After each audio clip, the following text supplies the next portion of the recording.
கர்த்தருக்கு மகிமை உண்டாவதாக. தியானத்திற்காக சங்கீதம் 111 4வது வசனம். அவர் தம்முடைய அதிசயமான செய்கைகளை நினைவு கூறும்படி செய்தார். கர்த்தர் இரக்கமும் மன உருக்கமும் உள்ளவர். அதாவது நம்மளுடைய வாழ்க்கையில எவ்வளவோ அதிசயங்கள் அற்புதங்கள் நம்மளுடைய வாழ்க்கையில செய்தார். எவ்வளவோ நோய்களை குணமாக்கினார்.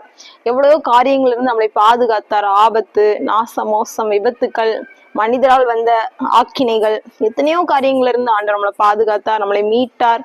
பாவங்களினாலும் அக்கிரமங்களினால் மரித்திருந்த நம்மை உயிர்ப்பித்தார். புது சிருஷ்டியாக மாற்றினார். தேவனுக்கேற்ற பிள்ளைகளாய் மாற்றினார். எத்தனையோ காரியங்கள் நம்மளோட வாழ்க்கையில ஆராய்ந்து முடியாத காரியங்களையும் எண்ணி முடியாத அதிசயங்கள் அவர் செய்திருக்கிறார். அதை நினைத்து நாம் கர்த்தரை துதிக்கணும், அவருக்கு நன்றி செலுத்தணும். ஒருவேளை சில காரியங்கள ஆண்டவர் நம்மளுடைய ஜெபத்தை கேட்காமல் இப்பொழுது சூழ்நிலையில இருக்கலாம்.